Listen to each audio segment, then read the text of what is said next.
Good morning दोस्तों। तो चलिए आज हम शुरू करते हैं। क्या ये जो आज के कुछ बड़ी खबरें थी उसको लेकर के हम आए हैं। सबसे पहला खबर हमारा क्या है, देखते हैं एक नंबर पे क्या है। सबसे प्रमुख बात ये है क्या कि 5 अगस्त 2026 क्या 5 अगस्त 2026 है आज। आज की बड़ी खबर ये है कि नीट प्रदर्शनकारी छात्रों पर बड़ी राहत। जो छात्र ये जो अभी जंतर मंतर में धरना प्रदर्शन में कार्य का चल रहा था कार्यक्रम, उसमें जो भी प्रमुख दोषी पाए गए थे, यानी छात्रों पर बड़ी राहत हुई है। सुप्रीम कोर्ट के निर्देश के बाद बड़ा कदम उठाया गया है। राज्यों ने दर्ज सभी सामान्य प्राथमिकता, मतलब जिसको एफआईआर बोलते हैं, है ना, फर्स्ट रिपोर्ट, है ना, first FIR information report. FIR का मतलब क्या होता है? First information report. जो फर्स्ट इंफॉर्मेशन रिपोर्ट एफआईआर दर्ज किया गया था, वापस लेने की प्रक्रिया शुरू की गई है। क्या वापस लेने की प्रक्रिया शुरू की गई है? इससे युवाओं के लिए अच्छी खबरें हैं। मतलब छात्रों को मतलब कोई ऐसे भी छात्र थे जो निर्दोष थे, वो भी इनमें पड़ गए थे, तो उनके लिए ये राहत की खबर है। क्या हुआ था? बोल रहा नेट परीक्षा में कथित अनियमितताओं के खिलाफ छात्र आंदोलन कर रहे थे। हाँ, जो प्रदर्शन कर रहे थे। सांसद चलो मोर्चा के दौरान कई राज्यों में छात्रों पर दर्ज हुई थी एफआईआर। छात्रों के करियर पर पड़ सकता था इसका नकारात्मक प्रभाव। हाँ, नकारात्मक प्रभाव पड़ सकता था, जिससे कि अब उसको राहत मिल जाएगा। सुप्रीम कोर्ट के निर्देश क्या थे कि प्रदर्शन कर रहे छात्रों के खिलाफ दर्ज एफआईआर की समीक्षा हो। शांतिपूर्ण प्रदर्शन करने वाले अपराध न मानने की सलाह दी गई। जो शांतिपूर्ण आप बर्ताव करते हैं उसको वहाँ अपराध नहीं माना जाता है। राज्यों को एफआईआर वापस लेने का निर्देश दिया गया है। बहुत बढ़िया बात है। युवाओं की करियर का सुरक्षा में राहत। नीट परीक्षा में धांधली बंद करो। छात्रों का भविष्य नहीं, खिलवाड़ नहीं चलेगा। ये सभी बातों को लेकर के जो है उस समय आंदोलन चल गए थे। छात्रों का भविष्य सुरक्षित रहेगा, उस पर कोई आपराधिक रिकॉर्ड नहीं रहेगा। ठीक है, उस शिक्षा और प्रतियोगी परीक्षाओं में राहत होगी। युवाओं के हितों के लिए रक्षा की बात है। शिक्षा बोल रहा है हमारा अधिकार है। ठीक है, शिक्षा हमारा अधिकार है। तो ये थी मतलब नीट परीक्षा को लेकर के जो अपराध हुए थे, मतलब जो धांधली हुई थी, इसमें जिस चीज के नाम पर एफआईआर दर्ज किया गया था, उन सभी के नामों पर से एफआईआर हटाने की बात की गई है। ठीक है, दूसरा है हमारा क्या 5 अगस्त 2026 से ब्रिक्स। ब्रिक्स क्या है? बोल रहे शिक्षा मंत्रियों की बैठक है। शिक्षा मंत्रियों की बैठक है, इसको ब्रिक्स बोलते हैं। ब्रिक्स बोलते हैं। ये भुवनेश्वर ओडिशा भारत में 5 से 6 अगस्त के बीच होने वाली है। भुवनेश्वर ओडिशा में भारत में 5 से 6 अगस्त के बीच होने वाली है। भारत की अध्यक्षता में 13वीं बैठक है। 13वीं बैठक शुरू होने वाली है। ब्रिक्स क्या है? बोल रहा है उभरती अर्थव्यवस्थाओं का समूह, जिसकी शुरुआत 2009 में हुई थी। उभरती अर्थव्यवस्थाओं का समूह है जिसकी शुरुआत 2009 में हुई थी। ब्रिक्स ये सभी देश इसमें शामिल हैं। कौन कौन से? ब्राजील, ठीक है, रसिया, ठीक है, इंडिया, चाइना और साउथ अफ्रीका। इसका नाम हो गया BRICS, यानी ब्रिक्स। ठीक है, ब्रिक्स इसको कहते हैं। ब्राजील, रूस, भारत, चीन, दक्षिण अफ्रीका है, इसको क्या कहते हैं? ब्रिक्स कहते हैं। ये जानने के लिए हमारे लिए बहुत इंपॉर्टेंट बातें हैं कि ब्रिक्स क्या है। तो ब्रिक्स ब्राजील, रूसिया, चीन, इंडिया और साउथ अफ्रीका है। ठीक है, भारत को क्या लाभ है? बोल रहा भारतीय विश्वविद्यालय को अंतर्राष्ट्रीय सहयोग मिलेंगे। संयुक्त शोध योजनाएं और रिसर्च फंडिंग का अवसर होगा। छात्रों और शोधकर्ताओं के लिए अधिक अवसर मिलेंगे। NEP 2020 में लक्ष्यों की वैश्विक समर्थन मिलेगा। भारत की वैश्विक शिक्षा नेतृत्व भूमिका होगी मजबूत। हाँ, ये थी हमारी आज की ब्रिक्स की बात है। बैठक की प्रमुख जानकारियां। 13वीं ब्रिक्स, यह क्या है? 13वीं ब्रिक्स शिक्षा मंत्रियों की बैठक होने वाली है। स्थान क्या है? भुवनेश्वर ओडिशा भारत में होने वाली है। तिथि क्या है? 5 अगस्त 2026 से शुरू होगी। अध्यक्षता कौन कर रहा है? भारत कर रही है। भागी देश कितने हैं? भागी देश ब्रिक्स सदस्य देश और आमंत्रित देश हैं। तो ये देखिए हमारे परीक्षा के दृष्टिकोण से भी बहुत महत्वपूर्ण बिंदु थे। अब यहाँ दिया हुआ है परीक्षा की दृष्टि से महत्वपूर्ण बिंदु क्या है उसमें। बोल रहे ब्रिक्स 2009 में स्थापित किया गया था। ब्रिक्स जो है 2009 में स्थापित किया गया था। बोल रहा है कि आई का अर्थ है इंडिया। 13वीं बैठक है। क्या है? 13वीं बैठक है जो भुवनेश्वर ओडिशा में होने वाली है। तिथि क्या है? 5 अगस्त 2026 से शुरू होगी। अध्यक्षता क्या है? कौन कर रहा है? भारत कर रहा है। मुख्य विषय क्या है कि शिक्षा, उच्च शिक्षा, शोध, नवाचार, डिजिटल शिक्षा और सहयोग को लेकर के बढ़ावा मिलेगा। क्या होगा? बढ़ावा मिलेगा। शिक्षा, स्थिरता, विकास, शांति और समावेश भविष्य की कुंजी है। ठीक है, ईबीपी इंस्टीट्यूट के साथ हैं। आपकी सफलता हमारा संकल्प है। ब्रिक्स शिक्षा के माध्यम से वैश्विक सहयोग और समावेशी विकास है। ब्रिक्स क्या है? शिक्षा के माध्यम से वैश्विक सहयोग और समावेशी विकास है, भुवनेश्वर में होने वाली है। आप हमारे ईवीएफआई इंस्टीट्यूट पे हैं। तो ये थी आज ब्रिक्स से संबंधित प्रमुख तथ्य। क्या थे? ब्रिक्स से संबंधित प्रमुख तथ्य थे जो इतना चलने वाले थे। बैठक के प्रमुख उद्देश्य यही है, शिक्षा और उच्च शिक्षा में बढ़ावा देना, ठीक है, बदलना, संयुक्त शोध रिसर्च को बढ़ावा और नवाचार देना, डिजिटल शिक्षा की नई तकनीकों को साझेदारी, कौशल विकास और रोजगार मुक्त शिक्षा। रोजगारोन्मुख शिक्षा मतलब रोजगार उत्पन्न करने वाले शिक्षा, रोजगार मुक्त नहीं, रोजगार मतलब उत्पन्न करने वाला। छात्र शिक्षा आदान प्रदान और छात्रवृत्ति, छात्र शिक्षक आदान प्रदान और छात्रवृत्ति मतलब सारी चीज़ों को मिला जुला करके सभी देशों के साथ बातचीत करके बढ़ाया जाएगा। जो हमारे यहाँ नहीं है वहाँ है, जो वहाँ नहीं है हमारे यहाँ है, सभी को एक दूसरे जगह लाया जाएगा। विश्वविद्यालय और संस्थानों के बीच सहयोग होंगे, विश्वविद्यालय और संस्थानों के बीच सहयोग होंगे। तो दूसरा है कि राजनीतिक हलचल। राजनीतिक हलचल क्या चल रहा है? अध्ययन उदयनिधि, क्या उदयनिधि स्टालिन की टिप्पणी हुई से राजनीतिक में हुए बदलाव। बोल रहा है विवाद, विरोध, प्रदर्शन और सियासी घमासान मचा हुआ है। क्या है मामला? बोल रहा है डीएमके नेता उदयनिधि स्टालिन ने एक कार्यक्रम में कहा कि कुछ चीज़ों का विरोध करना होगा। क्या? कुछ चीज़ों का विरोध करना होगा, उन्हें जड़ से खत्म करना होगा, उन्हें जड़ से खत्म करना होगा। इस टिप्पणी को लेकर भाजपा और सहयोगी दलों ने आपत्ति जताई और इससे सनातन धर्म के खिलाफ बताया। बोल रहा है कि ये सनातन धर्म, ये जो बात बोल रहे हैं ये सनातन धर्म के खिलाफ है, और कोई धर्म के खिलाफ अगर बोलेंगे तो मामला तो गर्म होगा ही। क्यों हुआ विवाद? क्यों हुआ विवाद? टिप्पणी को हिंदू धर्म और सनातन परंपराओं के खिलाफ बताया गया। भाजपा हिंदू संगठनों और साधु संतों के तीखी प्रतिक्रिया थी, इसमें दी गई तीखी प्रतिक्रिया दी गई। दक्षिण भारत समेत कई राज्यों में विरोध प्रदर्शन शुरू हुआ, ठीक है। सोशल मीडिया पर भी बयान को लेकर तीखी बहस हुई, सोशल मीडिया पर भी इसके बयान को लेकर के तीखी बहस हुई।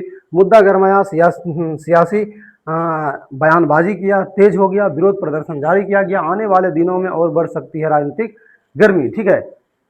ये बता रहा राजनीतिक हलचल क्या है। भाजपा ने डीएमके पर वोट बैंक की राजनीति करने का आरोप लगाया। हाँ, जैसे कि आप एक धर्म को बता करके दूसरे धर्म के बारे में मतलब वोट लेना चाहते हैं। डीएमके ने बयान को तोड़ मरोड़ कर पेश करने का आरोप लगाया। विपक्ष ने माफी मांगी कि डीएमके ने सफाई दी। विपक्ष ने माफी की मांग की और डीएमके ने सफाई दी। मुद्दा गरमाया, सांसद और सड़कों पर भी चर्चा तेज आई। ये इस तरीके से जो है भाषण दे रहे हैं, इन सभी चीज़ों को बात लेकर के आए हैं। उदयनिधि स्टालिन ये डीएमके के नेता हैं। कुछ चीज़ों का विरोध करना होगा जरूरी, इन्हें जड़ से खत्म करना चाहिए। इन सभी बातों को लेकर के आया, जिसके कारण कि सिलसिला क्या है अभी गर्म है। यह है सुप्रीम कोर्ट में जजों की संख्या बढ़ाने को लेकर के बड़ा बयान हुआ। क्या बोल रहे हैं? सुप्रीम कोर्ट में जजों की संख्या को बढ़ाने को लेकर के बड़ा विवाद हुआ। मतलब बोल रहा है कि कोई लेकर बड़ा कदम उठाया गया है, इसको लेकर के बड़ा कदम उठाया गया कि जजों की संख्या बढ़ाना चाहिए, जजों की संख्या बढ़ानी चाहिए। इसको लेकर के एक बात आई है सामने में, ठीक है। 5 अगस्त 2026 की ये खबरें हैं, ठीक है। बोल रहा है उद्देश्य क्या है? उद्देश्य है कि बैकलॉग मतलब जो बहुत सारे पड़े हुए केस हैं को कम करना, न्याय में तेजी लाना, मतलब न्याय में तेजी लाना, न्यायपालिका को मजबूत बनाना। इसका उद्देश्य यही है कि जो भी पड़े हुए फाइल हैं वो जल्दी खत्म हो जाएंगे और न्याय में तेजी लाया जाएगा और न्यायपालिका को मजबूत बनाया जाएगा। न्याय में देरी क्या है? न्याय में देरी न्याय से वंचित करना है। न्यायपालिका को सक्षम बनाना, हर नागरिक को न्याय दिलाना है, ठीक है। एग्जाम की दृष्टि से महत्वपूर्ण क्या है? भारत के संविधान अनुच्छेद 124 क्या? अनुच्छेद 124 सुप्रीम कोर्ट की संरचना भारत के संविधान जो है उसमें अनुच्छेद 124 के अंतर्गत सुप्रीम कोर्ट की संरचना आती है। मतलब बराबर क्या चुनाव हो, मतलब किसको चुना जाएगा, कितने मतलब जज होंगे, कितने मुख्य न्यायाधीश होंगे यानी अन्य न्यायाधीश होंगे, ये सभी बातों को उसमें दिया गया है। सुप्रीम कोर्ट में जजों की नियुक्ति अभी जो है अभी चलेंगे उधर। हाँ, सुप्रीम कोर्ट में जजों की नियुक्ति कोलेजियम प्रणाली होती है। न्यायपालिका की स्वतंत्रता क्या? न्यायपालिका की स्वतंत्रता, लंबित मामले बैकलॉग से संबंधित तथ्य, न्यायिक और सुधार हाल। बैकलॉग मतलब ये होता है जो कि फाइल पड़े हुए रहते हैं, जो केस अभी देखा नहीं गया है बहुत दिन। मतलब बात है क्या कि इतना ट्रैफिक आ गया है जिसके कारण कि खत्म नहीं हो पा रहा है, उसका सुधार करने का कोई उपाय है नहीं, क्योंकि उतना मतलब जज नहीं है, ठीक है। संवैधानिक प्रावधान क्या? संवैधानिक प्रावधान अनुच्छेद 124 सुप्रीम कोर्ट की स्थापना और संरचना, ये बताया गया। अनुच्छेद 128 में कार्यवाहक मुख्य न्यायाधीश की स्थापना, क्या कार्यवाहक और मुख्य न्यायाधीश की स्थापना 128 अनुच्छेद 128 में बात की गई है। अनुच्छेद 124 में सुप्रीम कोर्ट की संरचना और स्थापना के बारे में बात की गई। महत्वपूर्ण बिंदु क्या है देखते हैं। महत्वपूर्ण बिंदु है कि भारत के मुख्य न्यायाधीश CJI हाँ समेत अधिकतम 34 जज हो सकते हैं। वर्तमान में 33 + 1 34 होते हैं, 33 + 1 34 होते हैं। वर्तमान में स्वीकृतियां जजों की संख्या 34 है। देखिए एक मुख्य न्यायाधीश होते हैं, एक मुख्य न्यायाधीश, और बाकी जो है 33 जो है वो क्या है, अन्य न्यायाधीश हैं। 33 अन्य न्यायाधीश हैं और एक मुख्य न्यायाधीश है। ठीक है, काफी समय से कई पद रिक्त चल रहे हैं। आप जानते हैं जजों के बारे में, ये जो होते हैं ये राष्ट्रपति अपने सर्वसम्मति से चुनते हैं। हाँ, अगर मुख्य न्यायाधीश को चुनने की बात हो, तो जो अन्य न्यायाधीश होते हैं उनसे सलाह लेते हैं राष्ट्रपति, और अपनी स्वेच्छा पूर्ण से वो चुनते हैं। उसी तरह अगर अन्य न्यायाधीश को चुनना हो तो मुख्य न्यायाधीश से राष्ट्रपति जो है सलाह लेते हैं, लेकिन अपनी स्वेच्छा से वो क्या करते हैं, चयनित करते हैं। ठीक है, इस तरीके का चुनने का प्रक्रिया है। काफी समय से कई पद रिक्त चल रहे हैं इनके, इसीलिए ये सब बातें उठ रही है। मामलों की बढ़ती संख्या के कारण बैकलॉग लगातार बढ़ रही है, मतलब ट्रैफिक काफी बढ़ रही है केसों की संख्या का, लेकिन उसका निराकरण नहीं हो पा रहा। जजों की संख्या बढ़ाने से न्याय प्रक्रिया होगी तेज और प्रभावी। यह कदम न्यायपालिका की स्वतंत्रता को सक्षम करेगा, मजबूत करेगा। क्यों? क्योंकि जजों की संख्या ज्यादा रहेगी, जल्दी से जल्दी केस खत्म हो जाएंगे। ठीक है, संसद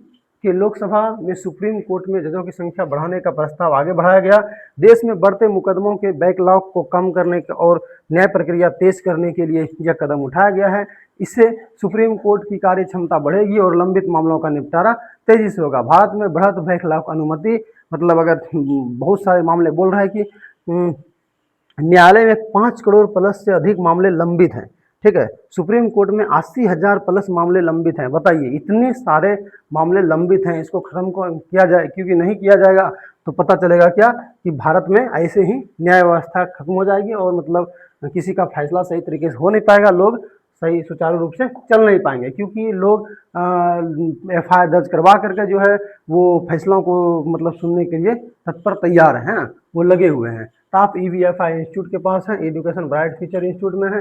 5 अगस्त 2026 की आज की सबसे बड़ी खबर ये भी है कि चांदीपुरा वायरस का कहर गुजरात में, कहाँ, गुजरात में 22 बच्चों की मौत। क्या हुई? 22 बच्चों की मौत हुई। स्वास्थ्य मंत्रालय ने जारी किया देशव्यापी अलर्ट। देखिए क्या है चांदीपुरा वायरस, बोल रहा है कि CHPV चांदीपुरा वायरस, यह एक RNA वायरस है। क्या? RNA वायरस है। सेंट फ्लाई के काटने से फैलता है। क्या? सेंट फ्लाई के काटने से ये फैलता है। मुख्य रूप से बच्चों को प्रभावित करता है। तेज बुखार, उल्टी, दौरे और न्यूरोलॉजिकल समस्याएं पैदा हो जाती है। बचाव के उपाय क्या हैं? मच्छर से बचाव, मच्छरदानी और पूरे कपड़े का प्रयोग करें। साफ सफाई रखें, मच्छर उधी का उपाय करना पड़ेगा आपको। गुजरात में स्थिति, इस मानसून सीजन में अब तक 22 बच्चों की मौत हो चुकी है। कितने? 22 बच्चों की मौत, जो कि आम बात नहीं है। कई बच्चों की हालात गंभीर। कच्छ, राजकोट, जामनगर समेत कई जिले में प्रभावित हुए, कई जिले जो है प्रभावित हुए हैं।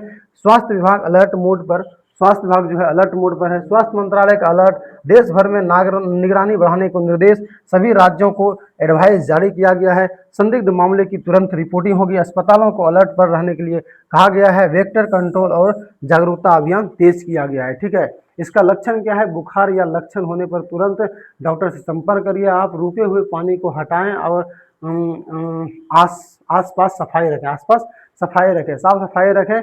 इसी से आप मच्छरों से दूर हो सकते हैं।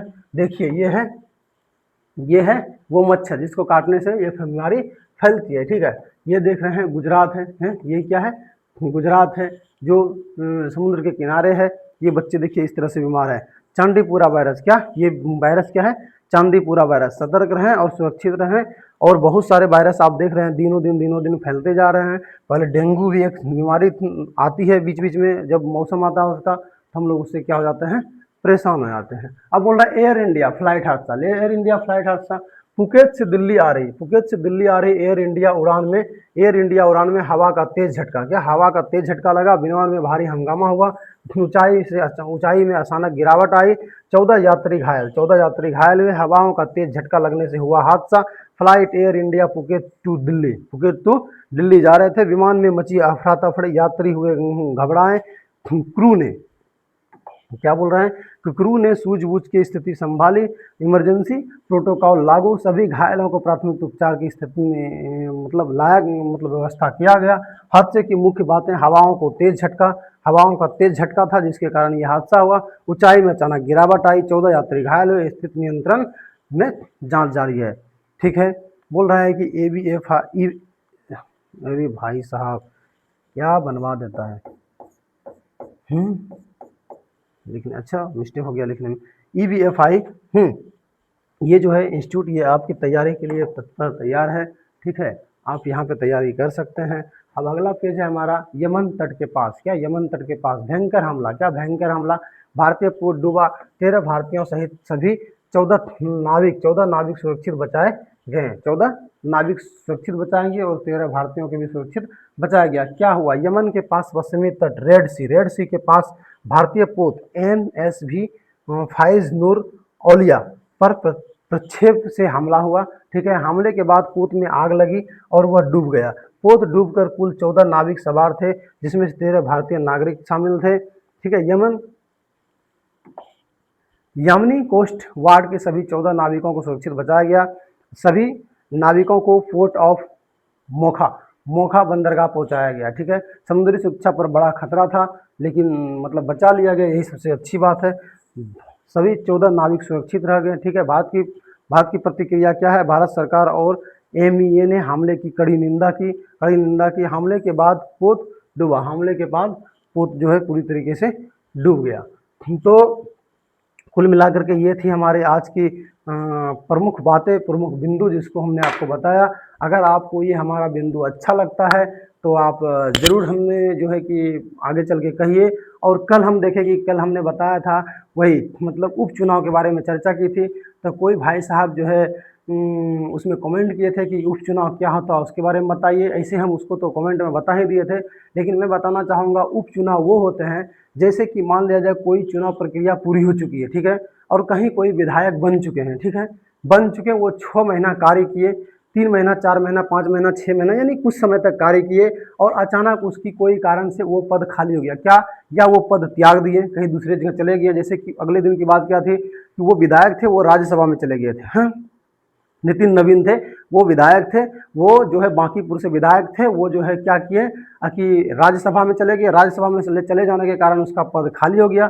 पद खाली हो गया तो उसको चुनाव क्यों नहीं कहा गया, उपचुनाव क्यों कहा गया? उपचुनाव इसलिए कहा गया क्योंकि कुछ समय के लिए, क्या, जितना समय बचा उसी समय के लिए उस पर चुनाव कराया जाता है, उसको कहते हैं उपचुनाव। ठीक है, और चुनाव प्रक्रिया जो होती है वो पूरे 5 साल के कार्यकाल के लिए कराया जाता है। और जिसका मतलब जैसे जूठन होता है ना, मतलब जो बचा हुआ समय रहा उसी के लिए उसको बनाया गया, उसको उपचुनाव कहते हैं। समझ गए आप? तो उपचुनाव ये होते हैं जो 5 साल के कार्यकाल में जिन्होंने अगले कुछ कार्य कर चुके हैं, जैसे नितिन नवीन ने कार्य कर लिया था, उसके बाद जो बचे समय उसमें ये हमारे जो नेता नए बने वो विधायक वो जो है उस पर कार्य करेंगे। ठीक है, इसी तरीके से जो है प्रशांत किशोर जितना दिन बचा हुआ समय है उसको निभाएंगे, फिर दूसरा चुनाव उस पर प्रक्रिया चालू हो जाएगी। देखिए क्या होता है, विधानसभा की पूरी प्रक्रिया जो है एक बार शुरू होती है और वो शुरू होगा तो उसको आप चुनाव कहेंगे। और जो बीच में बचे हुए कहीं कहीं सीटों पर जो लोग त्याग पत्र देते हैं, मृत्यु हो जाता है, किसी कारण से वो पद छोड़ देते हैं, हाँ, या संभाल नहीं पाते हैं, या उसे मतलब अयोग्य घोषित कर दिया जाता है, हटा दिया जाता है, इस प्रक्रिया में जो चुनाव चालू होते हैं उसको उपचुनाव कहा जाता है। ठीक है, मतलब मुख्य चुनाव नहीं, वो उपचुनाव होते हैं। तो चलिए, आप शायद आई होप कि आप जो है उपचुनाव के बारे में समझ चुके होंगे और चुनाव समझ चुके होंगे। चलिए, तो इसी तरीके से अगर आपको कोई टॉपिक में दिक्कत होता है तो आप हम जो है ना पूरी विधानसभा और चुनाव को लेकर के पूरी प्रक्रिया को लेकर के आएंगे और आपको बढ़िया तरह से समझाएंगे विधान परिषद क्या होता है, विधानसभा क्या होता है। अभी उतना टाइम हमारे पास है नहीं, जैसे ही टाइम आएगा हम आपको जरूर लेकर के आएंगे। विधानसभा, विधान परिषद क्या होता है, इसके कैसे चुनाव होते हैं, ठीक है, चुनाव प्रक्रिया क्या होता है, उपचुनाव क्या होता है, सारी चीज़ों को मैं आपको बेहतर तरीके से समझाऊंगा। तो चलिए, आज के लिए इतना ही, मिलते हैं अगले वीडियो में। अगली बार आपको कोई अच्छे टॉपिक को लेकर के आएंगे और आपको डिटेल से बताएंगे। चलिए धन्यवाद।